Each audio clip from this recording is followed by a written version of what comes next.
Hello everyone, welcome back to our YouTube channel Defence Point. और दोस्तों, आज के हमारे इस वीडियो में हम आप लोगों के लिए लेकर के आए हैं कोस्ट गार्ड नाविक एग्जाम की तैयारी के लिए जनरल साइंस के प्रीवियस ईयर्स क्वेश्चंस का पार्ट नंबर 3।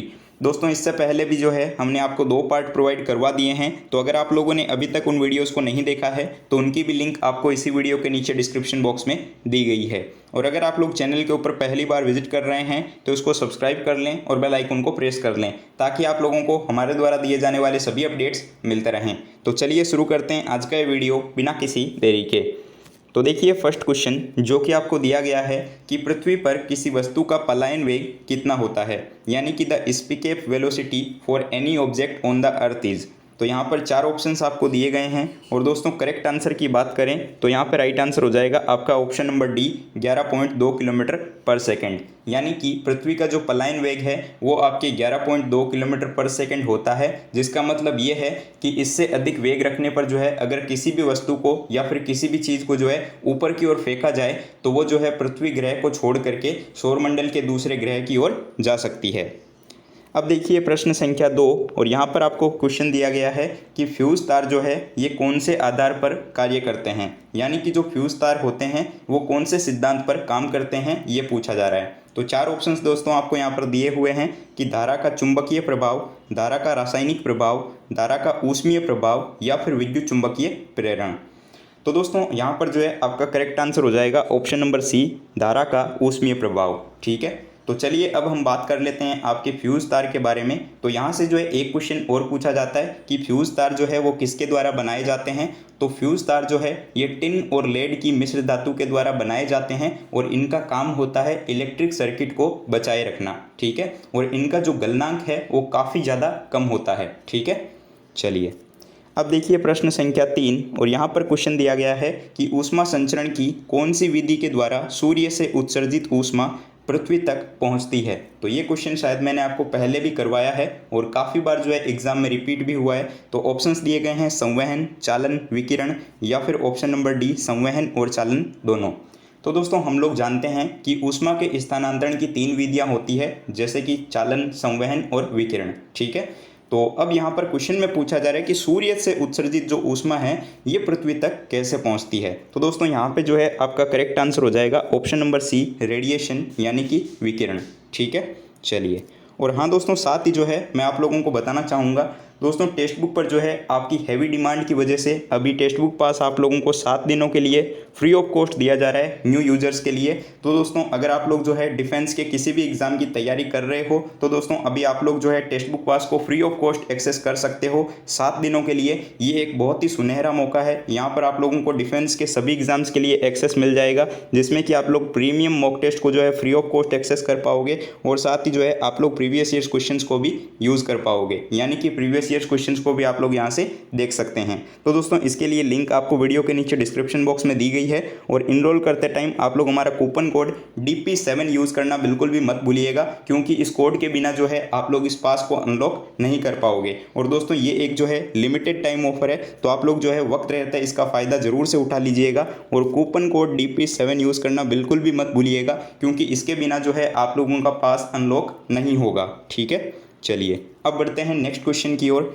तो देखिए क्वेश्चन नंबर 4, और यहाँ पर क्वेश्चन दिया गया है कि ध्वनि की तीव्रता ध्वनि के किसके द्वारा निर्धारित की जाती है। ठीक है, तो ऑप्शंस दिए गए हैं आयाम, आवृत्ति, तारत्व या फिर आवर्तकाल।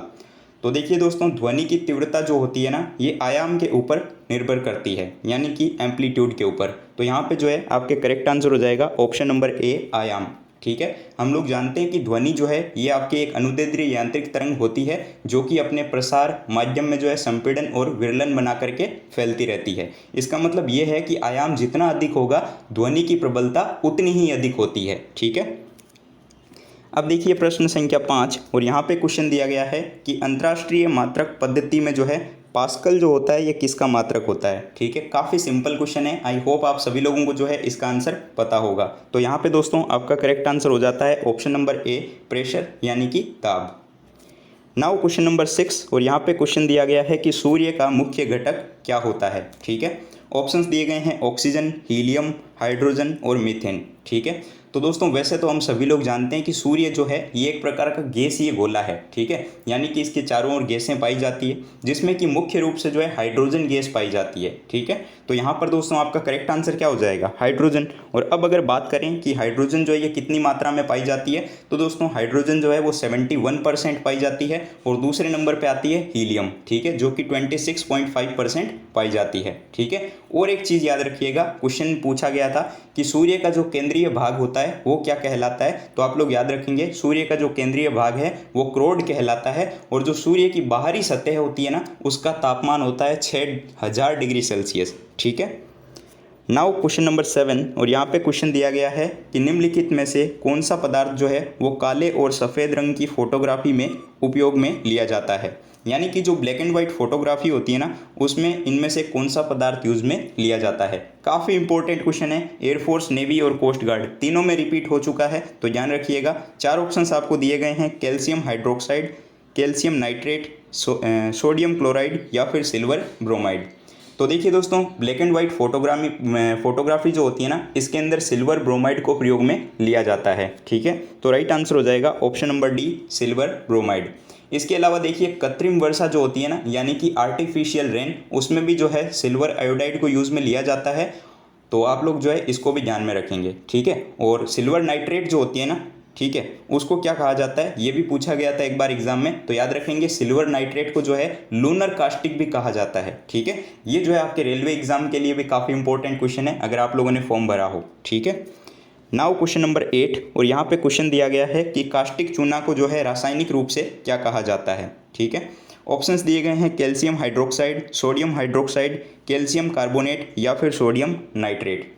तो यहाँ पर दोस्तों आपका करेक्ट आंसर हो जाता है option number A, calcium hydroxide. Calcium hydroxide जो है ये एक अकार्बनिक यौगिक होता है, और इसका जो फॉर्मूला है उसकी अगर बात करें तो फॉर्मूला हो जाएगा CaOH2। ठीक है, CaOH2 जो है इसका फॉर्मूला होता है, और इसको जो है बुझा हुआ चूना भी कहा जाता है। अब देखिए प्रश्न संख्या 9, और यहाँ पर क्वेश्चन है कि गैस, धूल और अरबों सितारों वाले विशाल संग्रह को जो है इनमें से क्या कहा जाता है। यानी कि a huge collection of gas, dust and billions of stars is called. ठीक है, तो काफ़ी सिंपल सा क्वेश्चन है, आई होप आप लोगों को जो है इसका आंसर पता होगा। ऑप्शंस दिए गए हैं, ग्रह, उपग्रह, आकाशगंगा या फिर सौरमंडल। तो दोस्तों यहाँ पर जो है आपका राइट आंसर होगा ऑप्शन नंबर सी, आकाशगंगा यानी कि गैलेक्सी। देखिए गैस, धूल और अरबों सितारों का जो एक विशाल संग्रह होता है ना, जो कि सभी गुरुत्वाकर्षण द्वारा एक साथ जो है जुड़े हुए होते हैं, इसको जो है आकाशगंगा कहा जाता है। ठीक है, और इसमें जो है कई सारे ग्रह और पिंड शामिल होते हैं। अब देखिएगा प्रश्न संख्या 10, और यहाँ पर क्वेश्चन दिया गया है कि निम्नलिखित में से किस वैज्ञानिक यंत्र का उपयोग जो है वो वायुमंडलीय दाब को मापने के लिए किया जाता है। तो दोस्तों अब आप लोग समझ ही चुके होंगे कि इस टाइप का जो एक क्वेश्चन है वो हर बार एग्जाम में पूछा जाता है। तो आप लोगों को मापन से संबंधित जितने भी इक्विपमेंट होते हैं यानी कि जो उपकरण हैं वो आप लोगों को पढ़ लेने हैं, क्योंकि यहाँ से एक क्वेश्चन आपको हर शिफ्ट में देखने को मिलेगा। तो यहाँ पर बात हो रही है वायुमंडलीय दाब को मापने वाले उपकरण की, तो दोस्तों आपका करेक्ट आंसर हो जाएगा ऑप्शन नंबर सी, बैरोमीटर। ठीक है, बैरोमीटर जो है ये वायुमंडलीय दाब का मापन करने के लिए यूज़ में लिया जाता है। सिस्मोग्राफ का आपको पता ही है, भूकंप की तीव्रता को मापने के लिए यूज़ में लिया जाता है। ओडोमीटर की अगर बात करें तो ओडोमीटर जो है वो आपके पहिए वाली जो गाड़ी होती है ना उसकी चली गई दूरी को मापने के लिए यूज़ में ली जाती है। ठीक है, और ऑडियोमीटर जो है ये ध्वनि की तीव्रता का मापन करता है। अब देखिए प्रश्न संख्या 11, और यहाँ पर क्वेश्चन दिया गया है कि रेडियोधर्मी डेटिंग जो है एक प्रक्रिया है जिसके द्वारा मापा जा सकता है। ठीक है, ऑप्शंस दिए गए हैं, चट्टानों की उम्र, चट्टानों का संगठन, चट्टानों का रंग या फिर चट्टानों का भार। तो बहुत ज़्यादा इंपॉर्टेंट क्वेश्चन है, ध्यान से सुनिएगा। देखिए रेडियोधर्मी डेटिंग एक प्रक्रिया होती है जिसके द्वारा चट्टानों की उम्र या फिर आयु ज्ञात की जाती है। ठीक है, और इसके बारे में थोड़ा और जान लीजिए। तो रेडियोधर्मी डेटिंग या फिर जो है इसको हम लोग कार्बन 14 भी बोलते हैं। ठीक है, और इसके द्वारा जो है काल निर्धारण या फिर जो है आपके जो पुरातत्व जीव विज्ञान में जंतुओं और पौधों की जो है आयु वगैरह ज्ञात करने के लिए इसको यूज़ में लिया जाता था। ठीक है ना। अब देखिए क्वेश्चन नंबर 12, और यहाँ पर जो है क्वेश्चन दिया गया है कि आधुनिक रसायन शास्त्र का जनक किसे कहा जाता है, यानी कि father of modern chemistry. Options हैं रदरफोर्ड, आइंस्टीन, लेवोजियर या फिर सीवी रमन। तो इसका जो है करेक्ट आंसर हो जाएगा आपका ऑप्शन नंबर सी, लेवोजियर, जिसको कि आधुनिक रसायन शास्त्र का जनक कहा जाता है, यानी कि father of modern chemistry. Now question number 13, और यहाँ पे क्वेश्चन दिया गया है कि दूर संचार के लिए प्रयुक्त तरंगें कौन सी है। तो दोस्तों ये क्वेश्चन जो है आपके इसी बार कोस्ट गार्ड एग्जाम में पूछा गया था और उससे पहले बार भी आया था, यानी कि 2 बार लगातार रिपीट हो चुका है। तो ऑप्शंस दिए गए हैं दृश्य प्रकाश, इंफ्रारेड वेव्स, अल्ट्रावायलेट वेव्स या फिर माइक्रोवेव्स। तो देखिए दोस्तों यहाँ पे जो है आपका करेक्ट आंसर हो जाएगा ऑप्शन नंबर डी, दूर संचार के लिए जो तरंगें प्रयोग में ली जाती है उनको हम लोग जो है सूक्ष्म तरंगें कहा जाता है, यानी कि माइक्रोवेव्स। ठीक है, और वर्तमान में जो है ऑप्टिकल फाइबर में जो है इन किरणों का प्रयोग किया जा रहा है। अब देखिएगा प्रश्न संख्या 14, और यहाँ पर क्वेश्चन दिया गया है कि वर्षा की जो बूंद होती है ये इनमें से किसके कारण गोलाकार होती है। तो काफ़ी सिंपल सा क्वेश्चन है, लगातार एग्जाम में रिपीट होता रहता है। तो ऑप्शंस दिए गए हैं द्रव का घनत्व, पृष्ठ तनाव, वायुमंडलीय दाब या फिर गुरुत्वीय बल। तो वर्षा की जो बूंदें होती है ना, ये सरफेस टेंशन यानी कि पृष्ठ तनाव के कारण गोलाकार होती है। ठीक है, और अगर बात करें पृष्ठ तनाव के मात्रक की, तो पृष्ठ तनाव का मात्रक होता है न्यूटन पर मीटर। मैं आपको ये इसीलिए बता रहा हूँ क्योंकि ये जो है एग्जाम में पूछा गया था। ठीक है, और इसके अलावा ये भी ध्यान रखिएगा कि ताप अगर बढ़ाया जाता है ना तो पृष्ठ तनाव जो होता है वो डिक्रीज हो जाता है। ठीक है, क्योंकि ये कंडीशन भी जो है एग्जाम में पूछी गई है। अब देखिए क्वेश्चन नंबर 15, और यहाँ पर क्वेश्चन है कि वॉशिंग मशीन का जो कार्य सिद्धांत होता है वो क्या होता है, यानी कि वॉशिंग मशीन जो है ये कौन से सिद्धांत के ऊपर काम करती है। ऑप्शंस दिए गए हैं अपकेंद्रण, अपोहन, उत्क्रम परासरण या फिर विसरण। तो यहाँ पर जो है आपका करेक्ट आंसर हो जाएगा ऑप्शन नंबर ए, अपकेंद्रण यानी कि सेंट्रीफ्यूगेशन। वॉशिंग मशीन जो है ये अपकेंद्रण के सिद्धांत के ऊपर काम करती है। अगर बात करें अपकेंद्रण के डेफिनेशन की, तो दोस्तों इसका डेफिनेशन हो जाएगा कि मतलब जब भी कोई पिंड जो है वो किसी भी मतलब सर्कुलर पाथ पे यानी कि वृत्तीय मार्ग पर चलता है तो उस मार्ग के केंद्र की ओर जो है ये एक बल लगाता है। ठीक है ना, जिसको अभिकेंद्रीय बल कहा जाता है। ठीक है, और दोस्तों यहाँ पर जो है एक चीज़ और याद रखिएगा कि अपकेंद्रण के सिद्धांत पर क्या क्या चीज़ें आती है, यानी कि इसके एग्जाम्पल और क्या क्या हो सकते हैं। तो ये भी याद रखेंगे आप लोग कि वॉशिंग मशीन, इसके अलावा जो है दूध से मक्खन निकालने वाली जो मशीन होती है वो, और आप लोगों ने सर्कस में जो है मौत के कुएं का खेल देखा होगा, वो भी जो है आपके अपकेंद्रण के सिद्धांत पर ही काम करता है। ठीक है, अब देखिए प्रश्न संख्या 16, और यहाँ पे क्वेश्चन दिया गया है कि ऊर्जा संरक्षण का आशय होता है। तो ऊर्जा संरक्षण का आशय क्या है, यानी कि the basic law of conversion of energy क्या है। इसके अनुसार ना तो ऊर्जा को मतलब कि जनरेट किया जा सकता है और ना ही जो है इसको डिस्ट्रॉय किया जा सकता है, यानी कि ना तो ऊर्जा का सृजन हो सकता है और ना ही ऊर्जा का विनाश। ठीक है, बल्कि इसे जो है केवल एक रूप से दूसरे रूप में बदला जा सकता है, जो कि देखिए आपको ऑप्शन नंबर डी के अंदर दिया गया है कि ऊर्जा संरक्षण का आशय यह है कि ऊर्जा को ना तो उत्पन्न किया जा सकता है और ना ही विनाश। नाउ क्वेश्चन नंबर 17, और यहाँ पे क्वेश्चन है कि किस सिद्धांत के ऊपर जेट इंजन कार्य करता है। तो ये क्वेश्चन भी लगातार 2 बार एग्जाम में रिपीट हो रहा है।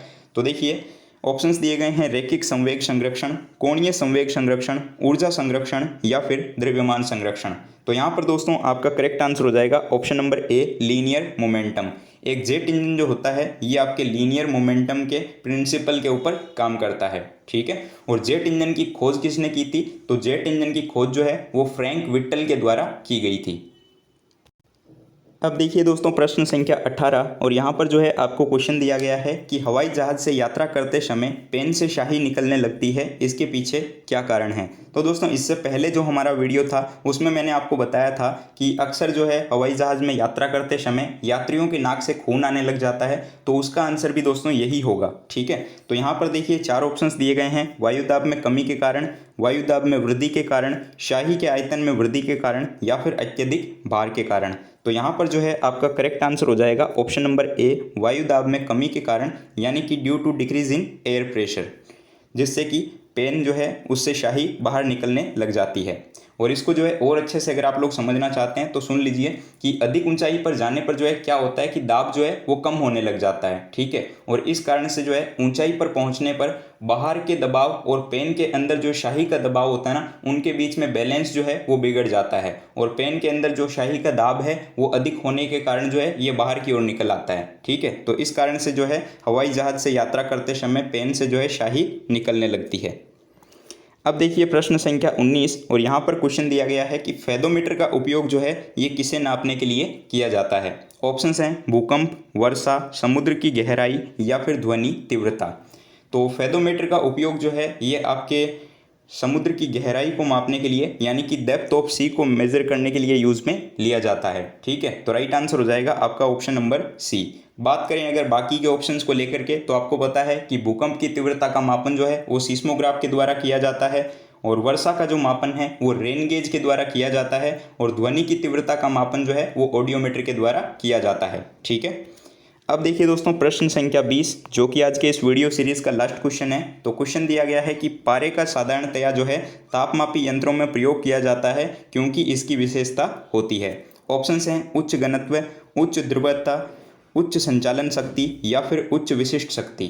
ठीक है, तो देखिए यहाँ पे जो है आपका करेक्ट आंसर हो जाएगा ऑप्शन नंबर सी, उच्च संचालन शक्ति। ठीक है, पारे का जो है तापमापी यंत्रों में प्रयोग इसलिए किया जाता है क्योंकि इसमें जो है उच्च संचालन शक्ति पाई जाती है, जिससे कि ये जो है तापमान में होने वाले परिवर्तन को आसानी से प्रदर्शित कर सकता है। ठीक है, और पारे का तापमापी जो है वो 357 डिग्री सेल्सियस तक के ताप को मेजर कर सकता है। ठीक है, क्योंकि क्या होता है कि 357 डिग्री पर पारा उबलने लगता है, इसीलिए जो है ये 357 डिग्री सेल्सियस तक के ताप का मापन कर सकता है, जो कि काफ़ी ज़्यादा है। तो इसीलिए जो है इसका राइट आंसर हो जाएगा कि पारे में जो है पारे का उपयोग किया जाता है तापमापी यंत्रों में क्योंकि इसमें जो है हाई एक्सपेंशन एबिलिटी यानी कि उच्च संचालन शक्ति पाई जाती है।